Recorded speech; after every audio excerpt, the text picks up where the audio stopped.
Você não é ninguém! O corretor gritou, a voz cortante como vidro quebrado, cego pela própria arrogância, sem a menor ideia de que com aquelas 4 palavras estava selando seu próprio destino. Ninguém naquele canteiro de obras poeirento imaginava que aquele dia, que começou como qualquer outra terça-feira, terminaria com a demolição e a reconstrução de um homem. A poeira que subia, o suor que escorria e o som metálico das ferramentas eram a trilha sonora de uma lição brutal, prestes a ser ensinada da forma mais inesquecível possível. O sol da manhã ainda era uma carícia gentil na pele quando Manuel chegou à obra. Aos 69 anos, seu corpo era um mapa vivo, cada linha de expressão, cada calo nas mãos, contando a história de décadas de trabalho honesto. As mãos, grossas e marcadas, seguravam cada ferramenta, cada saco de cimento com uma reverência que só quem entende o valor sagrado do trabalho possui.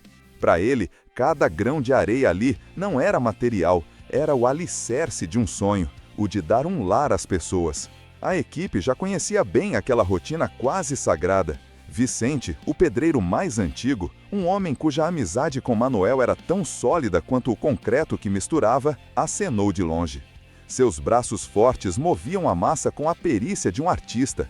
Carlos, metódico e silencioso, já organizava as ferramentas no seu cantinho, um santuário de ordem em meio ao caos da construção. Todos ali, sem exceção, sabiam que Manuel não era um servente comum. Havia um pacto de silêncio, forjado em anos de respeito e lealdade, que protegia a escolha daquele homem de suar ao lado de sua equipe, de sentir a obra pulsar sob seus pés. "Bom dia, seu Manuel", disse Roberto, um dos ajudantes mais jovens, cuja admiração pelo idoso era visível em seu olhar. "O material chegou antes do sol hoje."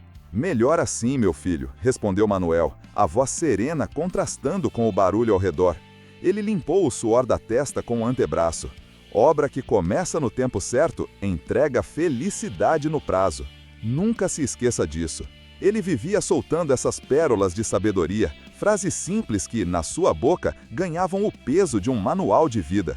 Manuel não carregava tijolos por necessidade. Seu império imobiliário poderia garantir luxo para as próximas 5 gerações de sua família. Ele fazia aquilo por um propósito, porque acreditava que um verdadeiro líder não comanda de uma torre de marfim, distante da realidade. Um verdadeiro líder mostra o caminho com as próprias mãos, lado a lado com seus homens, com o cheiro do cimento nos pulmões e a poeira nos sapatos. A manhã corria no seu ritmo compassado, o som das colheres de pedreiro, das serras cortando madeira, da conversa animada dos trabalhadores. Uma sinfonia do trabalho. Até que uma nota dissonante, um som arrogante de motor potente, rasgou o ar. Um sedã preto, tão brilhante que parecia um espelho escuro, freou bruscamente na entrada. O carro, claramente deslocado naquele ambiente, levantou uma nuvem de poeira que fez todos se virarem, interrompendo a sinfonia. Aquele carro não pertencia àquele mundo. André desceu do veículo como se estivesse pisando num tapete vermelho e não na terra batida de uma obra. O terno cinza de corte italiano parecia imune à poeira. Os sapatos de couro refletiam o céu, cada par custando mais que o salário de qualquer um ali. No pulso, um relógio dourado gritava sua riqueza. Ele ajeitou a gravata e seu olhar varreu o cenário com um desprezo palpável. Para ele, aquelas pessoas não eram homens, eram apenas custos na sua planilha de comissão. "Onde está o responsável por esta pocilga?" ele perguntou, a voz alta e carregada de uma autoridade que ele acreditava possuir. Vicente parou seu trabalho. Seu olhar experiente cruzou com o de Manuel, que, impassível, continuava a empilhar tijolos. Todos sabiam que o verdadeiro e único responsável estava ali, com as mãos sujas de trabalho e o coração limpo. "O engenheiro-chefe está numa reunião externa", mentiu Vicente, num instinto de proteger o amigo e patrão. "Mas sou o mestre de obras, em que posso ser útil?" André o mediu de cima a baixo. "Útil? Duvido. Não vim até este fim de mundo para falar com um pedreiro. Meus assuntos são importantes, preciso tratar com quem assina os cheques." Mas o que André não sabia, em sua cegueira dourada, era que estava prestes a falar com a única pessoa que realmente importava ali. E essa conversa não mudaria apenas o seu dia, mudaria a sua vida para sempre. André adentrou a obra como um rei visitando a favela de seu reino. Seus sapatos caros desviavam com nojo de cada poça de lama. Seu rosto se contorcia a cada som mais alto. Ele parou de forma teatral, bem em frente a Manuel, que estava de joelhos no chão, organizando metodicamente alguns sacos de argamassa. A cena era um quadro vivo do contraste. O homem do luxo artificial, olhando de cima, o homem do trabalho real, conectado à terra. "Ei, você aí!" André estalou os dedos, um som agudo que fez a tensão no ar se tornar quase sólida. Manuel ergueu o rosto sem pressa. Seus olhos, de um azul desbotado pelo tempo e pelo sol, não demonstravam raiva, apenas uma observação calma. Ele limpou as mãos sujas de pó num pano que sempre carregava no bolso da calça. "Pois não, senhor. Posso mover, mas só para que o senhor saiba, este é o material para a concretagem da fundação do Bloco 3. Se eu o mover agora, a equipe da betoneira terá que esperar. Isso vai atrasar o cronograma em pelo menos um dia." André soltou uma risada, um som oco e desdenhoso. Cronograma. O que um servente de obras entende de cronograma? Sua função é carregar coisas, não pensar. Faça o que eu mandei. As palavras foram um insulto não apenas a Manuel, mas a todos ali. Vicente sentiu o sangue ferver e apertou os punhos com uma força que deixou os nós de seus dedos brancos. Carlos, do outro lado do canteiro, parou de trabalhar, seus olhos fuzilando o corretor com uma raiva fria e silenciosa. Roberto, o mais novo, sentiu o rosto queimar de vergonha e raiva pela humilhação que seu herói silencioso estava sofrendo. "Escuta aqui, velhinho." André se aproximou, invadindo o espaço pessoal de Manuel, a voz baixa e venenosa. "Eu não estou aqui para receber lições de quem provavelmente nem terminou o primário. Vim para fechar negócios que envolvem milhões, milhões, uma palavra que você só deve ter visto na televisão." Manuel não respondeu, apenas assentiu com a cabeça e, com a paciência de quem já viu de tudo nesta vida, começou a mover o pesado material para outro canto. Cada saco de 50 quilos que ele erguia parecia pesar o dobro, não pelo esforço físico, mas pelo peso da ofensa que ele escolheu absorver em silêncio.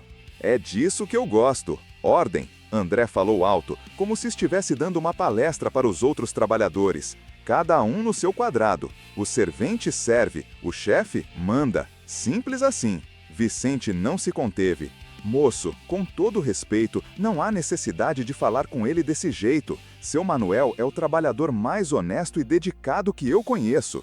"Honesto?" André gargalhou, o som ecoando desagradavelmente pela obra. "Imagino que sim, mas honestidade não compra um carro como o meu. Alguns nasceram para mandar, outros para obedecer. É a dura lei da selva. Acostumem-se." Os funcionários se entreolharam, uma corrente elétrica de revolta passando entre eles. Mas todos conheciam Manuel.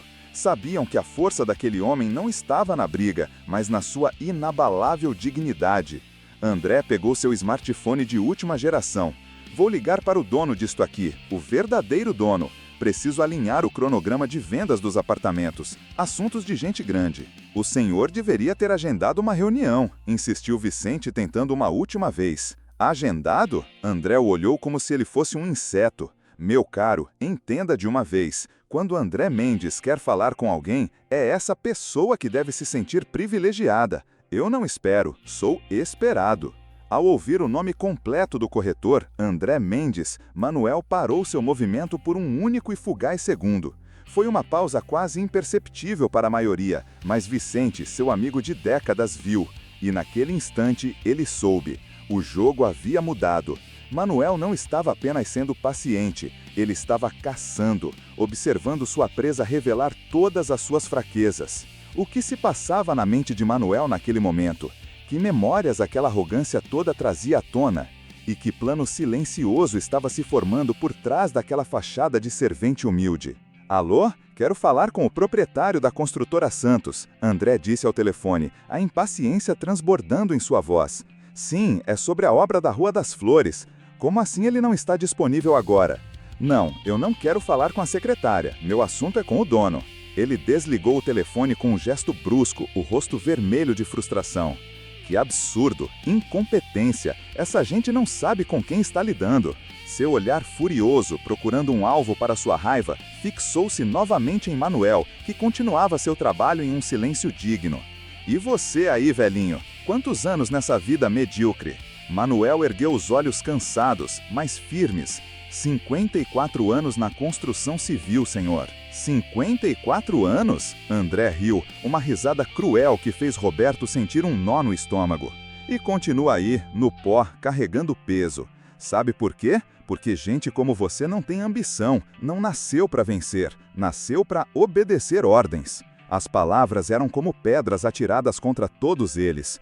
Vicente respirou fundo, contando até 10 para não explodir. O senhor não sabe nada sobre a história dele, ele tentou, a voz tensa. História? André zombou. Que história fascinante pode ter um servente? Deixe-me adivinhar. Começou carregando pedra, passou a vida carregando pedra e vai morrer carregando pedra. Fim de uma biografia emocionante. André parecia se deleitar com a própria crueldade. Ele seguiu Manuel, que se movia pela obra com uma calma que o desestabilizava. O grande problema de vocês, da classe trabalhadora, ele discursou, como se estivesse num palanque, é que romantizam o trabalho braçal. Acham que suor tem alguma nobreza. A verdade nua e crua é que o mundo é dividido entre os cérebros e os músculos, quem planeja e quem executa, quem manda e quem obedece. Foi então que, pela primeira vez, Manuel quebrou seu silêncio de forma incisiva. Sua voz saiu calma, mas com uma firmeza que silenciou até o som das ferramentas. "E o senhor manda em quem?" perguntou ele, olhando-no nos olhos. André parou de rir. "O que você disse?" "Eu perguntei em quem o senhor manda, porque até agora eu só vi o senhor falando alto e dando ordens para quem o senhor julga ser inferior." O rosto de André tornou-se uma máscara de fúria. "Escuta aqui, seu velho atrevido, eu movimento milhões em comissões, eu vendo apartamentos que sua família inteira, por gerações, não conseguiria comprar." "Entendo." Foi tudo o que Manuel disse antes de se virar e voltar ao seu trabalho.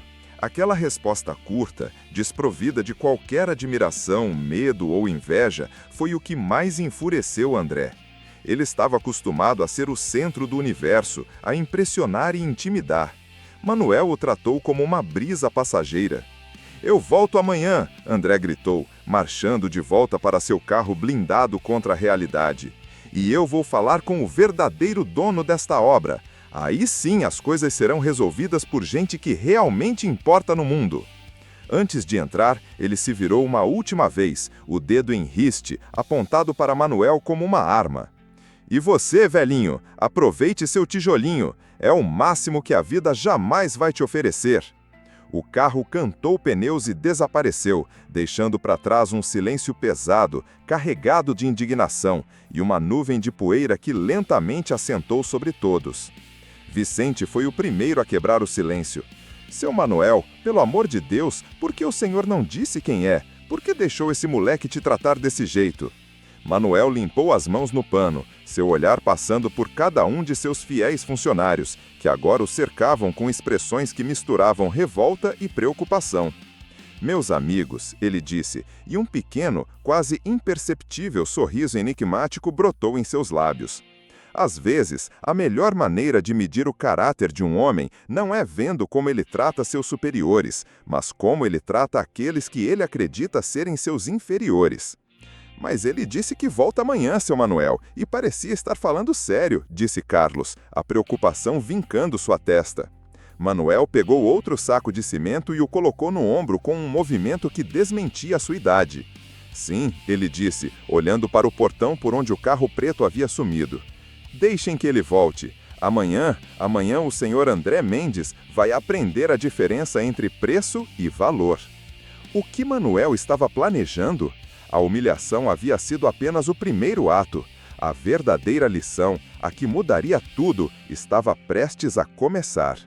A noite foi longa para Manuel. Não porque as palavras de André os tivessem ferido, pois sua autoestima era uma fortaleza erguida com o cimento da integridade e o aço da experiência. Mas porque o episódio o fez lembrar de Garrido, o capataz de sua primeira obra, quase 60 anos atrás. Garrido era um homem amargo, que encontrava prazer em diminuir os outros. "Você não é ninguém, Manuel, um caipira que nunca será nada", ele costumava gritar. Manuel, na época um jovem assustado, usou aquela humilhação não como um veneno, mas como combustível. Ele jurou a si mesmo que se tornaria alguém, não para se vingar, mas para provar que o valor de um homem não está em sua origem, mas em seu caráter. E André, com seu terno caro, era apenas um fantasma de Garrido, repetindo o mesmo erro. Na manhã seguinte, Manuel chegou ainda mais cedo. O cheiro de terra molhada e a promessa de um novo dia de trabalho eram seu refúgio. Vicente já estava lá. "Dormiu bem, seu Manuel?", perguntou o amigo, sabendo que a noite provavelmente fora de reflexão. "Dormi planejando, Vicente, planejando como se ensina um homem cego a enxergar", respondeu Manuel, varrendo o exato lugar onde André havia parado seu carro. Era um ritual, como limpar o terreno para uma nova construção. Carlos chegou com a garrafa de café fumegante. "Ele vem mesmo hoje, não é?" "Vem", confirmou Manuel, "e hoje ele terá a reunião que tanto deseja." A manhã de trabalho foi tensa, havia uma eletricidade no ar. Cada martelada parecia um tic-tac de relógio, contando os segundos para o confronto final. E ele chegou, pontualmente ao meio-dia, quando o sol estava a pino, castigando a todos. O sedã preto surgiu como um abutre. Desta vez, André parecia ainda mais imponente, com uma pasta de couro que parecia custar um rim e óculos escuros que refletiam o mundo, mas não deixavam ninguém ver seus olhos. Ele avistou Manuel perto do depósito e marchou em sua direção. "Você ainda está aqui, velhinho?", disse ele em voz alta. "Admiro sua persistência, ou seria falta de opção?" Manuel continuou seu trabalho. "Estou fazendo o que precisa ser feito, senhor." "Trabalho?", André gargalhou. "Isso é um atraso. Obras modernas precisam de eficiência, não de sentimentalismo com funcionários ultrapassados." A equipe parou. O silêncio era total. André, sentindo-se o diretor da peça, elevou o drama. "Querem saber por que eu insisto em falar com o dono?" Ele abriu a pasta. "Porque eu preparei um relatório e a minha primeira sugestão é demissão de toda a equipe com mais de 10 anos de casa e substituição por mão de obra mais jovem, mais barata e sem vícios." A ameaça pairou no ar, gelada e cruel. André não estava mais humilhando um homem, estava ameaçando o futuro de todos. Manuel finalmente se ergueu, em toda a sua altura. Seus olhos, sem nenhuma sombra de medo, encontraram os de André. "E o que te faz pensar que o dono desta empresa, Manuel Santos, um homem que, segundo sua própria pesquisa, construiu seu império do nada, concordaria em demitir os homens que o ajudaram a colocar cada tijolo desse império?" A lógica da pergunta pareceu atingir André por um segundo, mas sua arrogância era um escudo impenetrável.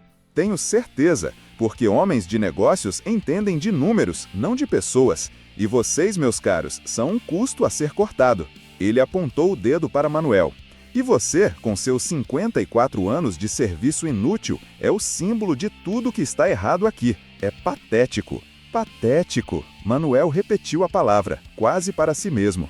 "O senhor acha que o trabalho que constrói os lares, que ergue as cidades, é patético? Aos 69 anos, você já deveria ter se aposentado. Está atrapalhando uma obra alheia." "Obra alheia?" Manuel repetiu, e o sorriso enigmático voltou. "Sim, alheia. Isto aqui pertence a gente grande, a Manuel Santos, um dos maiores da cidade. Alguém que entende de dinheiro, de poder." Os funcionários prenderam a respiração. O nome fora dito.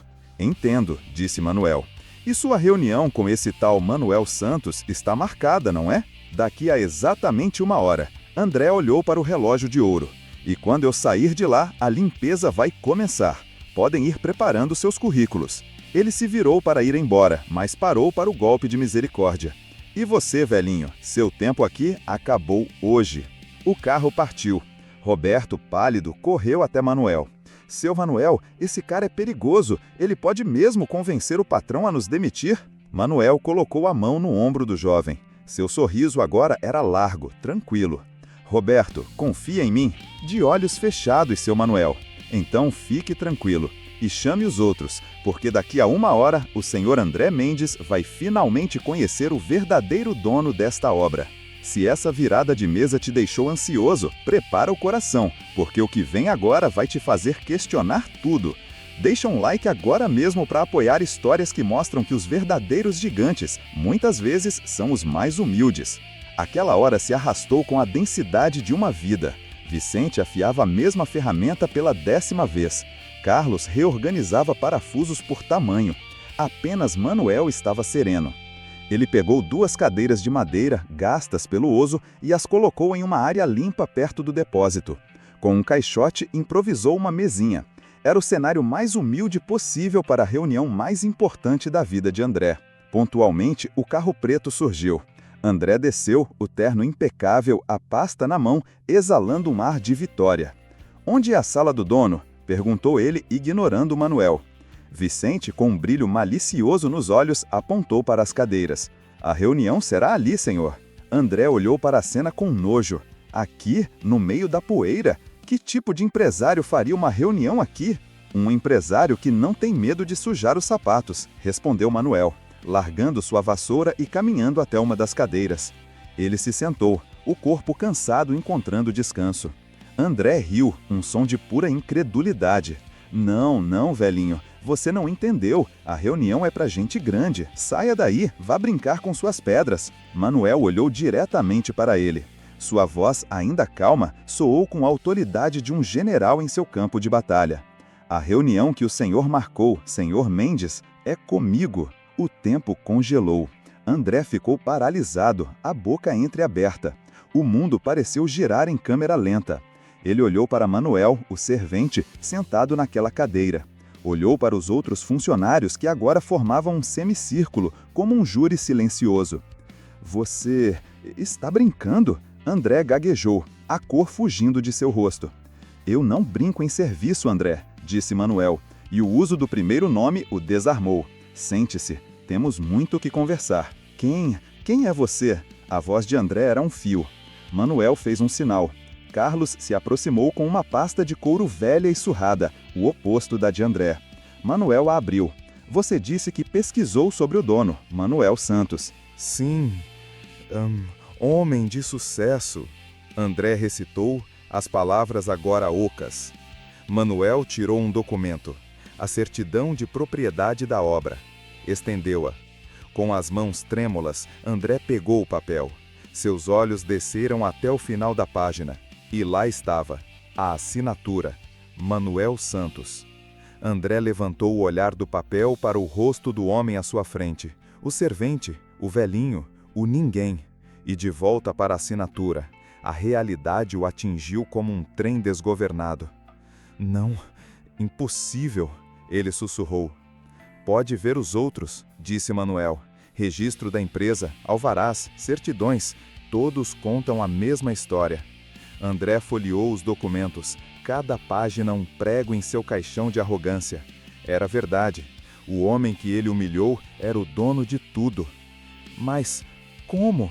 Você carrega cimento", André balbuciou, a lógica em colapso.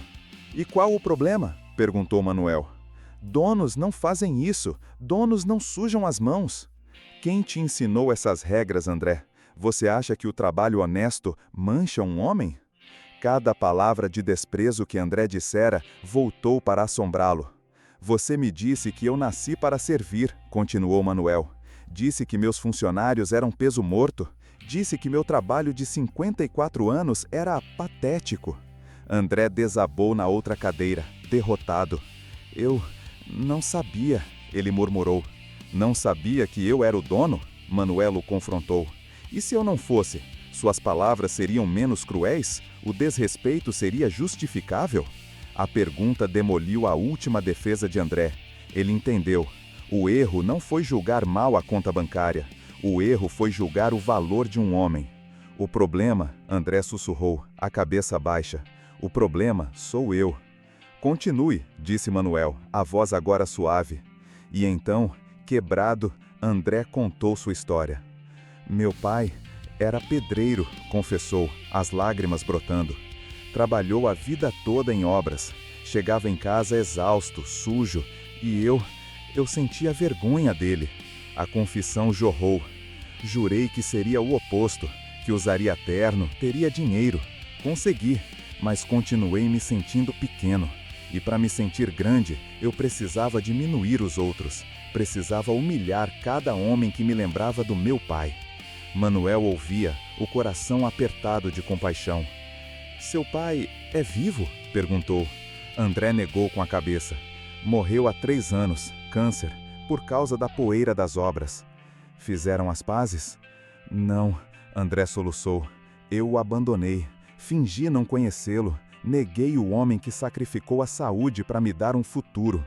Ele desabou num choro convulsivo, de um arrependimento que o corroía por dentro. Manuel se levantou e pôs a mão em seu ombro. André, o seu maior erro não foi me desrespeitar, foi ter vergonha de seu pai. Mas não é tarde. Não é tarde para honrar a memória dele. Não é tarde para se tornar o homem que ele sempre soube que você podia ser. Naquela obra, em meio ao pó, um homem não foi destruído. Ele foi reconstruído, tijolo por tijolo. A tarde que se seguiu foi um porrão de emoções. André não foi embora. Tirou o paletó, arregaçou as mangas e fez um pedido inacreditável. Senhor Manuel, posso ajudar? Manuel apenas assentiu. E assim, André, o corretor de milhões, começou a carregar seu primeiro saco de cimento.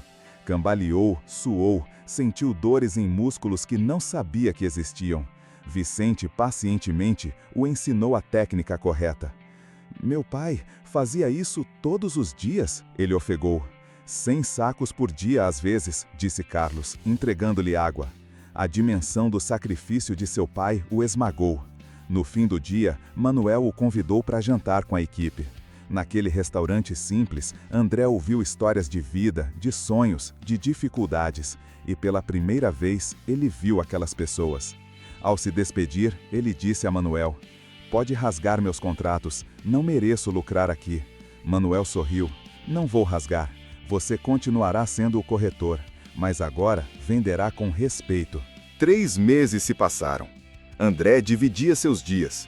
De manhã, trabalhava na obra, aprendendo a assentar tijolos com Carlos, a misturar a massa com Vicente. Suas mãos ganharam calos, idênticos aos de seu pai, que ele olhava com orgulho. À tarde, ele vendia os apartamentos, mas sua abordagem era outra. Ele não vendia metros quadrados, vendia o sonho construído pelo suor de seus amigos. Sua namorada, Beatriz, o confrontou na obra, e ele contou toda a verdade. Esperava o fim, mas encontrou admiração. "Estou orgulhosa do homem que você se tornou", ela disse. No dia da inauguração do prédio, meses depois, André não estava no palanque. Estava junto à equipe. Manuel o chamou e lhe deu uma placa de bronze. "Leia", ele pediu. A voz de André embargou. "Em memória de Antônio Mendes, pedreiro. Um homem que, com suas mãos, construiu mais do que prédios, construiu um futuro. Que sua dignidade jamais seja esquecida." A placa foi afixada na entrada do edifício. Manuel abraçou André. Seu pai estaria orgulhoso. André olhou para o céu. "Eu sei. Finalmente eu também estou." Ele aprendeu que o valor de uma pessoa não está na conta bancária, mas na dignidade com que ela trata os outros. A maior obra ali não foi o prédio, mas a reconstrução de um homem. O impacto daquela lição se espalhou como ondas em um lago. Os outros corretores da imobiliária notaram a mudança em André. Onde antes havia arrogância, agora havia humildade. Onde havia desprezo, agora havia respeito. Suas vendas surpreendentemente aumentaram. Os clientes sentiam a sinceridade em suas palavras quando ele falava sobre a qualidade da construção, sobre o cuidado com cada detalhe. "Este não é apenas um apartamento", ele dizia aos potenciais compradores. "É o resultado do trabalho de homens que colocaram não apenas suas mãos, mas seus corações em cada centímetro quadrado." Em uma tarde de outono, 6 meses após o confronto, André estava na obra, ajudando a finalizar os detalhes do último bloco. Suas mãos, antes macias e impecáveis, agora exibiam calos de honra. Seu rosto bronzeado pelo sol não combinava mais com o terno que usava nas tardes de vendas. Era como se ele vivesse em 2 mundos e finalmente encontrasse paz em ambos. Manuel se aproximou, observando o trabalho meticuloso que André fazia na instalação de um rodapé. "Você tem jeito para isso", disse o velho mestre com um sorriso de aprovação. André ergueu os olhos, uma gratidão silenciosa em seu olhar. "Aprendi com os melhores." Sabe, Manuel sentou-se ao lado dele. Quando eu comecei, há mais de meio século, eu era como você, cheio de vergonha das minhas origens. Meu pai também era da construção, e eu queria ser diferente, ser importante. André parou seu trabalho, surpreso com a revelação. E o que mudou? Um dia, eu estava em um escritório chique, de terno e gravata, negociando meu primeiro grande contrato. O homem do outro lado da mesa, um milionário, olhou para minhas mãos. Elas ainda tinham marcas de cimento, por mais que eu tentasse esconder. E sabe o que ele disse? André negou com a cabeça, absorvendo cada palavra. Ele disse: essas mãos contam uma história que seu terno tenta esconder. Nunca esconda a sua história, rapaz. Ela é o seu verdadeiro valor. Aquele homem se tornou meu mentor e me ensinou que liderar não é estar acima, mas ao lado. Por isso, o senhor ainda trabalha na obra, André compreendeu. Sim, não por necessidade, mas por escolha. Porque cada vez que coloco um tijolo, lembro de onde vim. E cada vez que assino um contrato milionário, lembro para onde vou. O segredo é nunca esquecer o caminho entre esses dois pontos. Naquela noite, André voltou para casa com uma ideia. Uma ideia que mudaria não apenas sua vida, mas a vida de muitos outros. 3 semanas depois, ele convocou uma reunião com Manuel e toda a equipe. Quero apresentar um projeto, ele disse, nervoso como nunca estivera antes. Chama-se Fundação Antônio Mendes. O objetivo é oferecer formação técnica e superior para filhos de trabalhadores da construção civil. A sala ficou em silêncio, todos surpresos com a proposta. Estou investindo todas as minhas comissões dos últimos 6 meses e queria pedir a parceria da construtora Santos. Manuel, emocionado, levantou-se. Não apenas a parceria da construtora, André, mas a minha parceria pessoal. Vamos dobrar seu investimento. O projeto cresceu além das expectativas. Em 2 anos, já havia formado 50 jovens, filhos de pedreiros que agora eram engenheiros, arquitetos, técnicos especializados. Muitos voltavam para trabalhar nas obras da construtora, agora com diplomas nas mãos, mas com o mesmo respeito pelo trabalho que seus pais lhes ensinaram. Em uma cerimônia de formatura, André foi convidado a discursar. Ele olhou para a plateia, viu Manuel na primeira fila, viu Vicente e Carlos, já aposentados, mas presentes para celebrar. Viu Roberto, agora engenheiro-chefe da construtora. Há 3 anos, começou André, eu era um homem vazio, cheio de dinheiro, mas vazio de significado. Eu media o valor das pessoas pelo preço de suas roupas, de seus carros. Até que um homem, que eu julguei ser ninguém, me ensinou que o verdadeiro valor não está no que possuímos, mas em quem somos. Sua voz embargou, mas ele continuou. Meu pai, Antônio Mendes, morreu sem saber o quanto eu me arrependi de ter negado suas origens, de ter negado o suor honesto que me deu educação e oportunidades. Mas hoje, através de cada um de vocês, sinto que de alguma forma estou honrando sua memória. Ele olhou diretamente para Manuel. E agradeço a Manuel Santos, não apenas por me dar uma segunda chance profissional, mas por me dar uma segunda chance de ser humano, de ser filho, de ser um homem de valor, não apenas de preço. A vida de André se transformou completamente. Ele continuava vendendo imóveis, mas agora também dava aulas na fundação. Ensinava marketing, vendas, negociação, mas, acima de tudo, ensinava respeito. Respeito pelo trabalho, pela dignidade, pela história de cada pessoa. Em uma tarde qualquer, 5 anos após aquele fatídico encontro, André estava em uma obra nova. Ao seu lado, um jovem corretor recém-contratado, arrogante e impaciente. "Por que temos que vir até aqui?", reclamou o novato. "Podíamos resolver tudo por telefone." André sorriu, reconhecendo seu antigo eu naquele rapaz. "Venha comigo", ele disse, conduzindo o jovem até onde os trabalhadores estavam.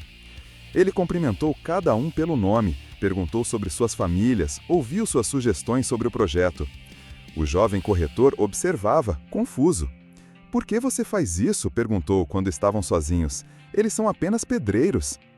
André colocou a mão no ombro do rapaz da mesma forma que Manuel havia feito com ele anos atrás. "Não existem apenas pedreiros, meu jovem. Existem homens construindo sonhos com as próprias mãos. E se você quer realmente ter sucesso neste negócio, a primeira lição é: nunca julgue um homem pela ferramenta que ele carrega, mas pelo caráter que ele constrói." O jovem ficou em silêncio, as palavras penetrando lentamente. Vou te contar uma história, continuou André. A história de um homem que achava que era alguém, até descobrir que era ninguém. E de outro homem que todos achavam que não era ninguém, até descobrirem que ele era o maior de todos. E assim, a lição que Manuel ensinou a André continuou se espalhando, como um edifício que cresce, andar por andar, transformando não apenas a paisagem urbana, mas a paisagem humana. Porque, no fim das contas, não são os prédios que definem uma cidade, mas as pessoas que os constroem. Não é o cargo que define um líder, mas como ele trata aqueles que lidera. E não é o preço de um homem que determina seu valor, mas a dignidade com que ele trata cada ser humano que cruza seu caminho. Manuel Santos, aos 74 anos, ainda visitava suas obras todas as manhãs. Ainda carregava seu pano no bolso para limpar as mãos sujas de cimento. Ainda compartilhava café com seus funcionários. E quando alguém novo perguntava por que o dono de um império fazia questão de sujar as mãos, ele apenas sorria e dizia: porque mãos limpas demais nunca construíram nada que durasse. E essa, talvez, seja a maior lição de todas.